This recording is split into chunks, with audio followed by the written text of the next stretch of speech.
Hello, welcome to another episode of Ecommerce Exchange. Hope you're all well. This is the podcast where we talk about all things online retail. Today, I am, as ever, joined by my friend and colleague Lewis Thompson, who is the marketing director at ePsycho. Hello, Lewis. Hello. Hit me with one fact. When a panda is hit by lightning, all the black bits change to white and all the white bits change to black, and that's actually referred to as a negative panda. I've heard that before. It's a good fact. If they're hit by lightning twice, it flips back again. That's called a double negative panda, or a panda. Good. And today, on today's episode, really happy to welcome Phil Greenwood, who's partner manager at Klaviyo. Hi, Phil. Hey guys, how you doing? Very well, thanks. How are you? Doing well, thanks. Thanks for having me on. Phil's an American, and I think that helps us to reach our diversity quota. You go transatlantic. There you go. But he's on this island, isn't he still? So yeah, thanks for coming on, Phil. Appreciate it. So today we're going to be talking about email marketing, customer data. So I think maybe if you want to start off by telling people maybe a little bit about what Klaviyo is, for those that are not familiar. Yeah, absolutely. So Klaviyo, for those that don't know us, Klaviyo is a marketing platform that really focuses on helping forward-thinking e-commerce brands connect with customers, acquire new ones, and use their data to create amazing online experiences. So we're really focused on a few areas. Obviously, the big piece for us is data. So Klaviyo aggregates all your customer data from your most important sources, your e-commerce platform, loyalty program, website, point of sale, and much more. Really having it in a single unified place. So really, again, looking at the data and helping to understand how we can empower brands to focus on channels that help them truly own the full customer experience. So again, back to those core areas that you have customers interacting with you, your website, email, SMS, push messaging, rather than being reliant on channels that require paying for eyeballs or basically renting customers from the likes of Google and Amazon and other marketplaces that you might otherwise be exposed for smaller brands. Cool. Okay, thank you. And just to put this debate to rest, I have Googled this, and I know there's a lot of blogs and videos and discussion around it, but it is definitely pronounced Klaviyo, despite how the word looks. It is absolutely pronounced Klaviyo. You're correct. I think it's taken it's taken some time to get the team on board with that, but yes, it's Klaviyo. Yes, that's the last time you'll ever have to clarify it, because the audience on this is everyone, so nobody will have to be told that again. Vast listenership. So, based on what you said, I mean, this was actually one of Lewis's ideas for a question, so I'm blaming him. But it's that kind of the question that comes around every year: is email dead? Short, absolutely not. You know, imagine Phil had just gone, actually, yeah, it is. It's a really difficult time for us. Yeah, could have gone one in two directions. How short this podcast was, but yeah, absolutely not. Right? Like, it's hard to believe that email marketing has only been around for 2 decades, and in that time, it has been proven to be an extraordinary channel for merchants to communicate with their customers directly, and obviously increase value for their brand, especially for brands that sell online. So the truth is that it can't be ignored. The more relevant and timely a message is sent, the better results marketers are going to see. So a lot of it is just being better at email marketing, and I think that's where a lot of the conversation comes around with folks or marketers that might not be doing it so well. So if you're selling online, the first stop is adopting an email marketing strategy and really just acknowledging you need one. But obviously throughout the coronavirus pandemic, we've actively, from our perspective, been tracking a lot of data, and it's never been more important now for a lot of brands that sell online. So regardless of whether a sales up, down, flat, online brands universally are telling us, that it's been a fantastic way for them to connect with their community of customers through email marketing. So long-winded answer, but absolutely not. It is not dead. I think this comes down to people at a fundamental level confusing technology and core marketing principles, right? Like a new piece of technology comes along and they somehow feel that kills the previous thing, right? So Mhm. SMS comes along as a marketing channel, or WhatsApp comes along as a marketing channel, and they go, oh well, that replaces email, that's no longer needed. But it's not the MP3 player, mini disc, iPod debate. It's just technology just enhances the way that we can communicate with people.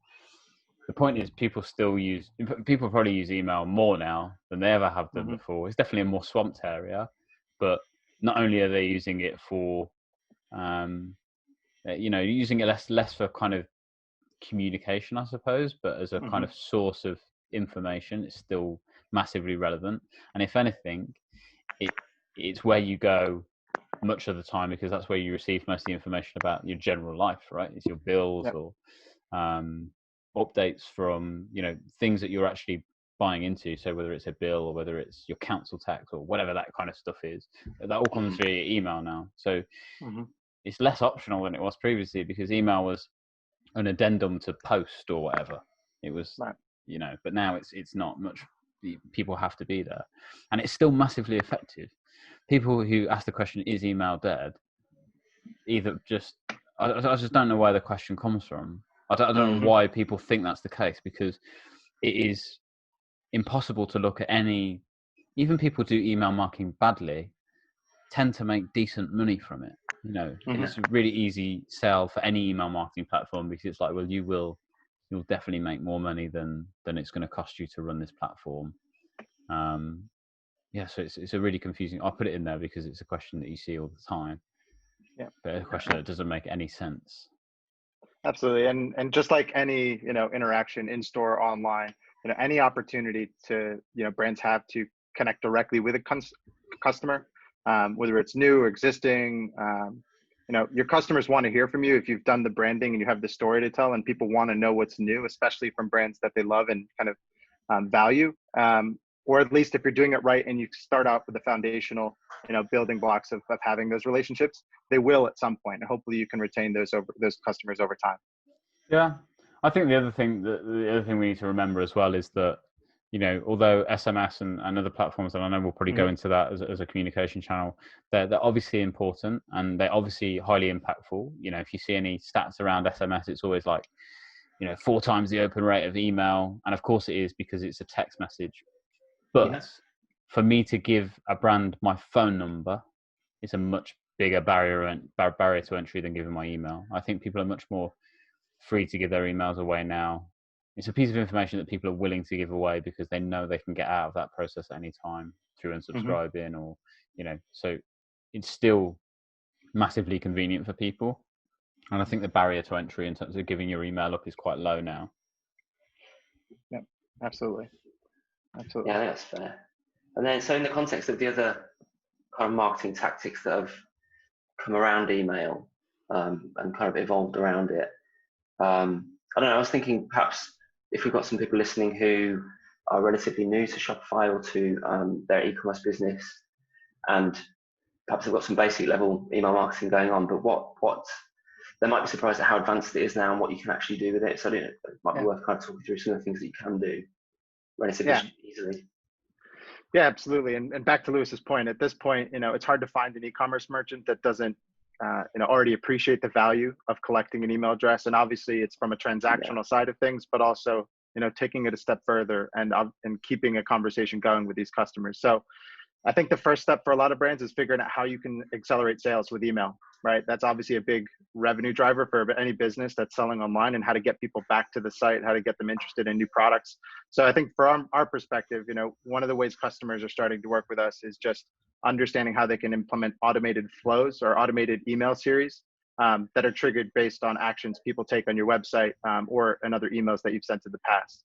So a couple examples, whether it's a simple welcome series to promote their first sale, or other examples that you can implement pretty out of the box, especially with an integration with Shopify around abandoned baskets, viewed product, entering any kind of loyalty segments. Again, all of these tie into how much data you're gathering about each customer, and naturally their willingness to supply that to you, so that you can start to use it and then again create value in these different automations. So at Klaviyo, we call these automated email series flows. which is a great revenue driver and obviously a big value add for brands that are just getting started. But as you work your way up and you start to see what these more, multinational brands are doing, it's not that different. It's really a similar experience from a customer's perspective. Obviously, there's other factors that go into it, but the experience at the end of the day is pretty similar. Another point is just how to think of your database, and obviously, as your subscriber list grows, thinking about that baseline, maybe 5,000 is a good baseline to think about, or a good benchmark to think about in this context. You have enough data to start thinking about segmentation in pretty interesting ways. So from our perspective, there's two kind of core ways that you can segment your customer base in Klaviyo. One, the first place to start is things that people tell you about themselves that don't generally change. So a couple examples being your birthday or location, or other size, other metrics that again, if you're a brand and you're doing it the right way, people are going to open up and share more information about themselves if they think they're getting value from it.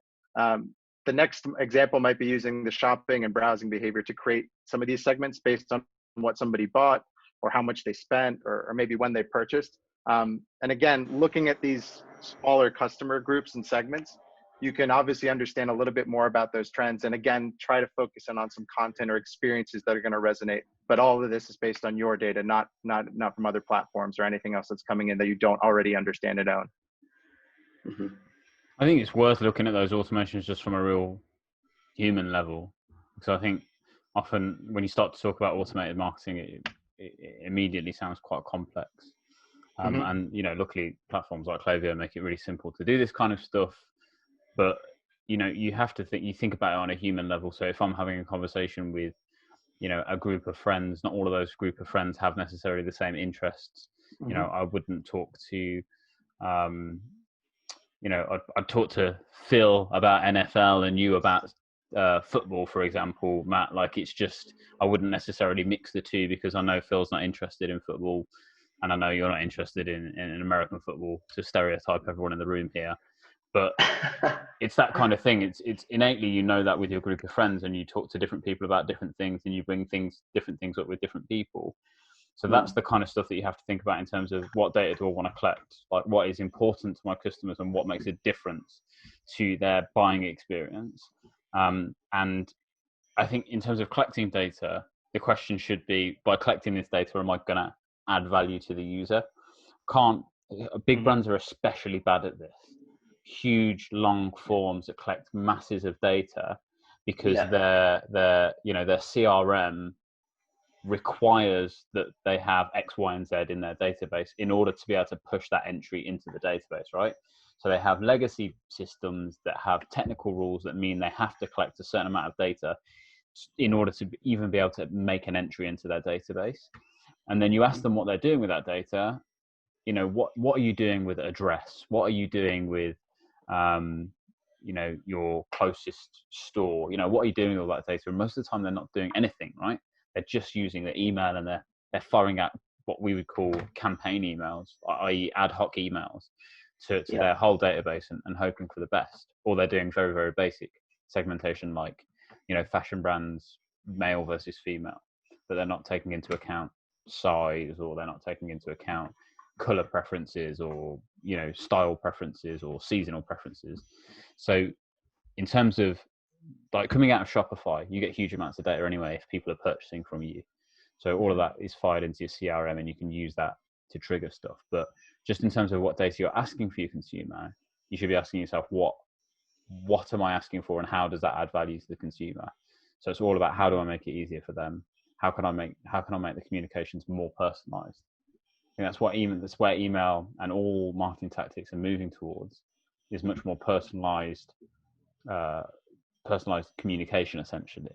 So I'm only talking to you about the things that are of interest to you, and maybe every now and then presenting to you new things that may be of interest based on what you've done previously.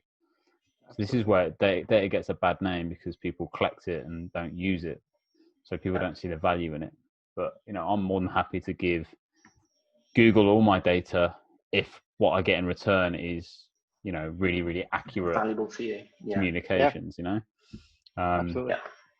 And like you say, you can do that from early on. You see a lot of people saying, "Oh, we'll do, that's long-term stuff, the segmentation."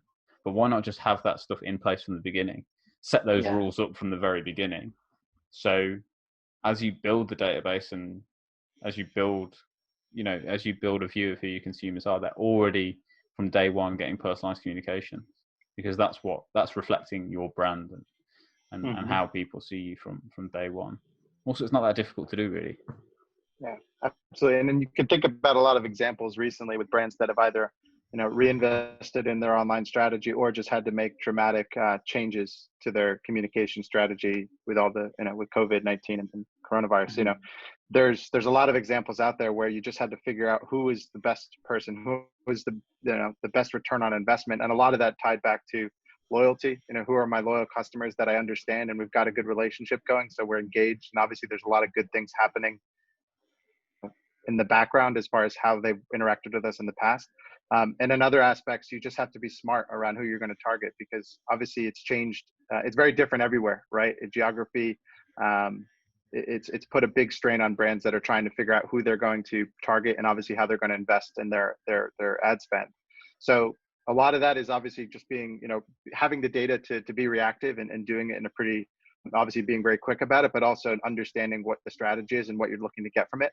And to your point, I think you can boil it down to the way the larger brands kind of get a bad rap for this, but it's really just simple. Don't be creepy about it, right? It's, think about why customers come back. And if you are focused on treating customers so well that they become brand advocates, you're going to drive new customer acquisition. They're going to be happy. They're going to promote it to their friends and family.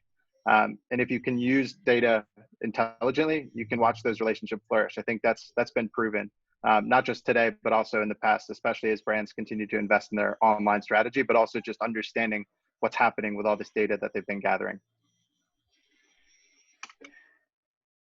Yeah, it's interesting. I think it does boil down to that. Don't be creepy about it, because I think there's a lot of suspicion, particularly the last couple of years, about the data that's being collected. And like Lewis said as well, if people are just gathering whole big swathes of data and not really using it for any benefit that the customer can see, it does become a bit, people get suspicious, I think. So yeah, that kind of makes sense. I like it when people tell me, on each kind of data entry, they tell me why they're collecting it. What's your birthday? Yeah, We want to send you a free gift. What's your first name? Yep. So, so we know how to refer to you. Yeah. What's your email? Because, we need that to communicate with you.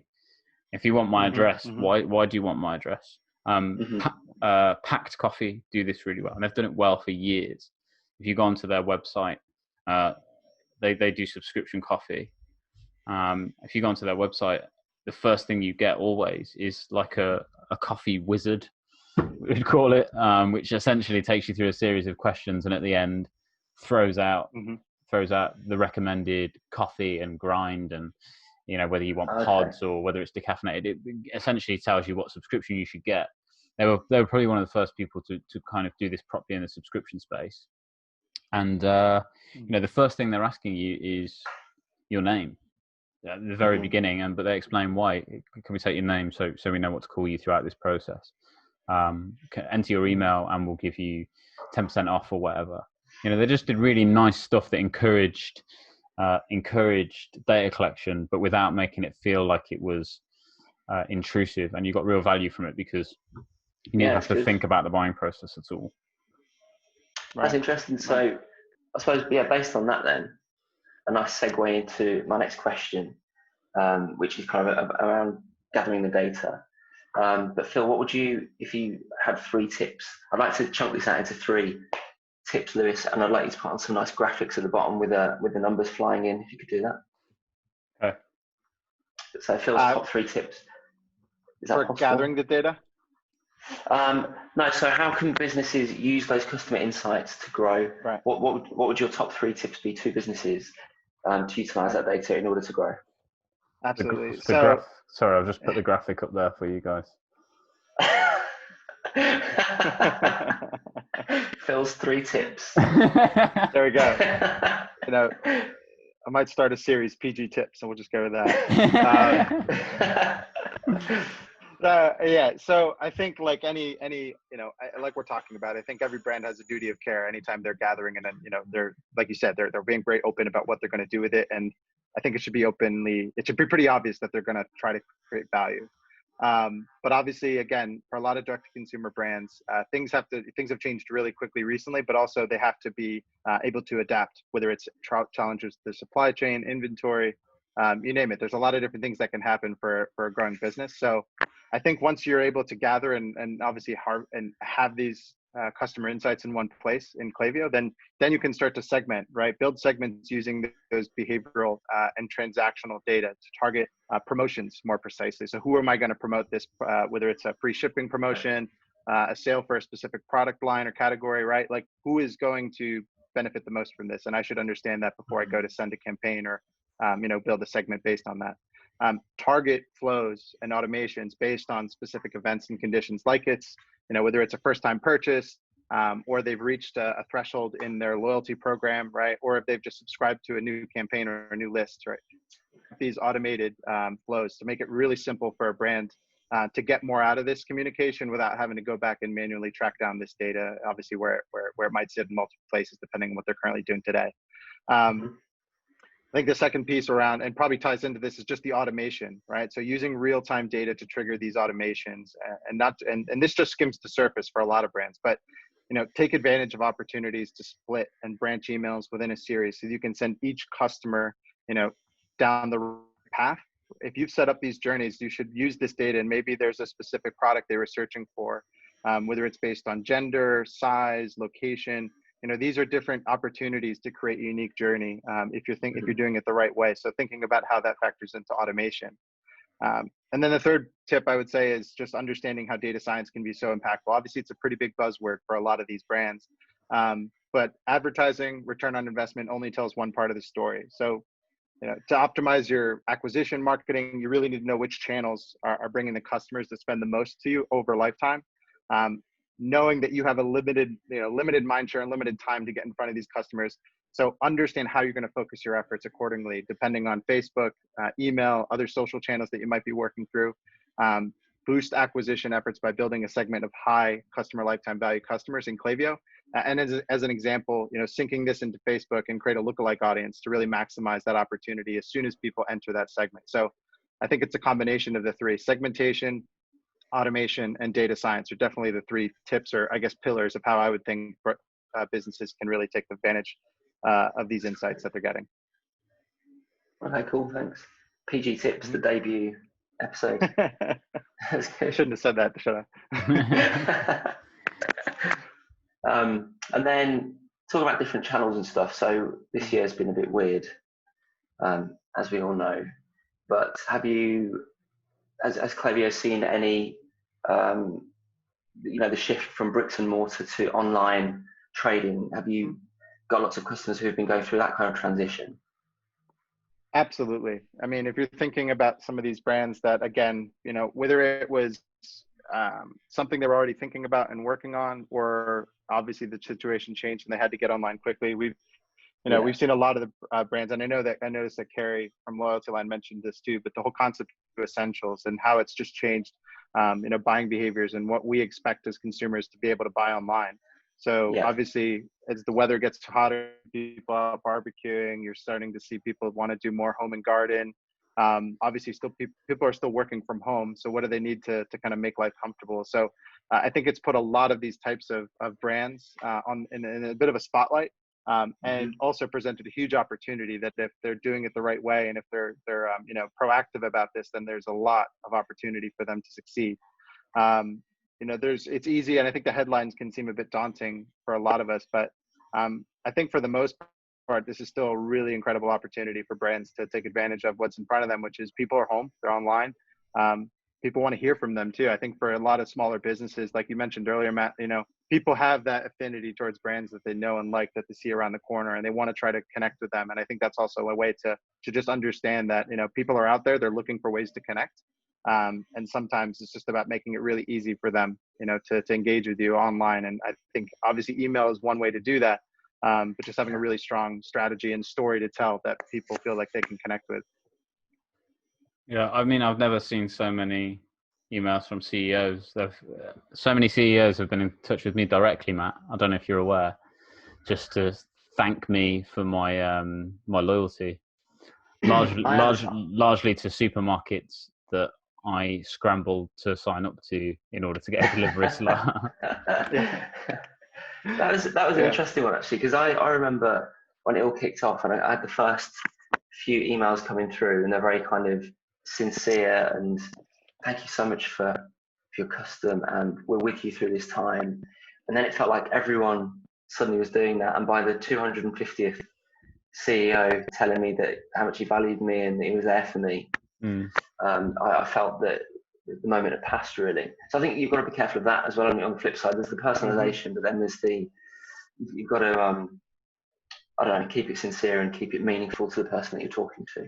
Well, I think that's probably a good example of lack of personalization in many ways. Yes, yeah, true. If you, I'm sure there would have been many people who got emails from companies that they haven't shopped with for 3 years, for example. Yeah, so exactly. it does come across as insincere that you get an email that's like, we really value your custom. Yeah. So, well, I just bought, I bought a pen off you 2 years ago. We haven't spoken since. So that's where it comes in. I mean, it would have been better in that situation if it had come in and said, actually, you're not getting a message from our CEO. You haven't shopped with us for 3 years. However, you're probably stuck at home now, and maybe you're working from home and you've left all your pens in the office. Therefore, maybe you need a new pen. I understand this podcast is becoming a series of bad kind of examples from me, but it's that thing of thinking that you can only do that if you've got the information on the customer, or at least you've segmented in a way that understands that actually these are lapsed customers and they haven't shopped with you for a long time. Exactly. Therefore, they require different messaging. That stuff is a lot harder to set up when you're 5 years in and you've got 50,000 people on your database and varying information on them all than it is if you just say from the very beginning, if you architect what you want your data to look like. And again, it sounds complex in the same way that stuff like data science sounds complex. All we're saying is think about how you want to separate your customers and and think about that from the very start and implement those segments to start with. Used to be the case that you'd have to be able to code and write commands in some kind of SQL database to pull out information about your database. Now you just drag and drop some stuff around and it magically creates a thing for you that says these are those customers. Just to follow up on the one point, I think as far as strategies brands are doing, obviously you're seeing a lot of the online and offline experience just continue to blend together. So, if you're thinking about all the different restaurants that have had to evolve and adopt a takeaway, order online and then take away food, or in America, at least I know we call it buy online and pick up in store. As far as that model goes, I think we're going to see more of that as especially now that, economies and markets are starting to open up a bit. I think there is a lasting effect that'll have on people's willingness to go into a new store, right? And I think that's always a personal decision, but at the end of the day, why not try to reduce friction as much as possible? So that's not something that needs to, get in the way of somebody going in and taking a look.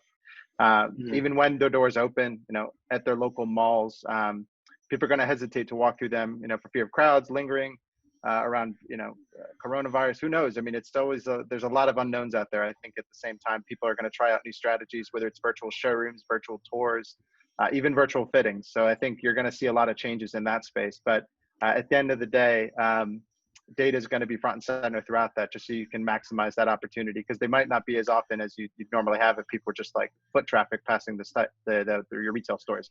You're really going to have to take advantage of every opportunity you have to get in front of a new customer. So on that end, I think that's another area where we're going to see some pretty interesting changes and trends. I can't remember whether I said it on the podcast before, or I've definitely said it somewhere, whether it's recorded, I don't know. But this whole situation has essentially forced brands to do the stuff that they should have been doing anyway, right? There should be a seamless integration between online and store. People should have the option to buy online and pick up in store, or go into store and and then go and buy it online, or they should be able to receive personalized content. They should, if you look at brands that are doing well in this, I would say doing well or making the most of this situation, look at Gymshark, for example, putting out free workouts. it's just, of course, it makes absolute sense that Gymshark, the athleisure brand, is putting out workouts. That should have existed before. It may well have done with Gymshark, but it's very prominent now that they're putting it out and they're adding value to consumers. And it seems to be that brands have finally realized that adding value to consumers without expectation of something in return actually provides massive return. But you can't do it as some kind of swindle. You can't do it as some kind of barter. Yeah. It has to be, we're going to put this content out because the audience that relates with our product is going to find this really valuable. And then over time, our hope is that their affinity with us as a brand grows because they're consistently putting content out. You look at MyFitnessPal as an app that's owned by Under Armour. It's essentially just a data collection tool, right? It's Under Armour having lots and lots of information about you as a person, but you get huge amounts of value from that because it allows you to do so many things in terms of fitness goals and weight loss and that kind of thing. These are all valuable areas of brand building. I think that's the thing that people need to realize is there's a difference between building a brand and just building a business, I suppose. And the brand stuff is much less tangible and requires much more forethought than just selling a product for the short term. Yeah, I mean, we've talked about personalization, but I don't know if the personalization all boils down to the relationship building in the end, doesn't it? It's probably a better way of putting it. I don't know if you have any thoughts on that, Phil, about using the personalization to build those relationships and then the benefits that business can see off the back of that. Absolutely. And that example, as far as the athleisure sector, I mean, we've got a great story with a customer called Highlight, which is based in San Diego, California. And they've done incredibly well with this. And it's interesting to talk about these strategies and how many, overnight successes there are, but it really just boils down to the fact that they were doing it the right way from the beginning. They had a really data first approach as far as every engagement, whether it's through their app, these workout classes, the community that they're building. It just encourages that sense of loyalty so that every interaction, once the more interaction I have with the brand, the more personal the experience is going to feel. And that's what you should expect if you're a customer today. I think that's all something that we look for if we go into our neighborhood shop, right? We're expecting that they know a little bit about us to make that a better experience for me as soon as I walk into the store. So back to that point, it's cool to see brands like Highlight really take that to another level, through their application, the community, just how they engage with customers. It's been a pretty cool story, but I know a lot of that has been driven by their team's focus from day one on data. So it definitely was not an overnight success by any means. And I suppose we focus quite a lot on email marketing, but the same applies with any communication channel that's directly to the consumer. So you talked a little bit about SMS and push notifications. It's really the same concept, right? It's understanding who you're pushing those messages to, understanding when they're going to be received, and what the intended outcome of that is. And I think people get confused. They go, well, this is not, this is not going to an inbox. It's going via text message. Therefore, it must be something different. Like the concepts, the principles of marketing remain the same no matter what the channel. So have you seen a kind of increase at the moment of people starting to use SMS as a marketing channel? How have you found that people are using it, and what's it looking like in terms of success at the moment? Yeah, so from our perspective, we've launched SMS as an offering currently available in North America, and I think the results are fantastic. I mean, if you apply the same logic and same strategy and planning that you would for a normal email flow or campaign, if the data sits in one place and you understand and you can do some different testing around what message is going to make the most impact on each customer, all that ties back to that concept of just controlling the voice and how you engage with customers. So we've seen incredible results with some of the brands getting started with SMS on Klaviyo. I think it has to align with the brand and the messaging that's already out there. So if email, for example, a lot of brands that are brand new to email, it doesn't happen overnight that you can just start emailing and building, emailing your whole list.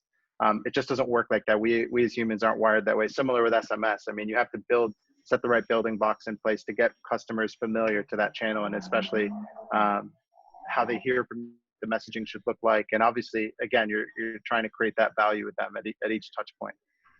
So as we continue to launch, and obviously as we continue to roll it out into new markets, we're excited, but obviously having the two pretty seamlessly integrated, and especially when you're building out these journeys, to be able to, have a welcome series that includes both SMS and email at every touch point. And obviously there's a lot of different use cases out there that I think are to be discovered, but early results are pretty exciting as far as how brands are using this. So I think one of the big barriers to entry for SMS, we have a variety of consumers, variety of merchants that we work with, from tier one brands through to people who are just starting up. And historically, this was the same with email. The barrier to entry to using that was the expense, right? And that you would be paying per email historically. Now it's much more of on how many subscribers you've got. Generally speaking, most platforms you get unlimited sends for that, right? Because the data is so cheap. However, with SMS, we've still got this barrier of you're paying per message essentially. So if you're using automation on SMS, it could become quite expensive quite quickly. So when do you see that adjusting? When do you see those costs starting to reduce? Like how are you guys as a business approaching that, and when do you see it start to become much more accessible to much smaller merchants? Yeah. So I think in order to reduce costs, just like you would think about it with any email pricing, especially with how we operate, we're month to month. It's all based on active profiles, right? So what that means is that we're only focused on people that you have identified as engaged, active. They're the people that you should be marketing to because they've raised their hand and said they want to hear from you.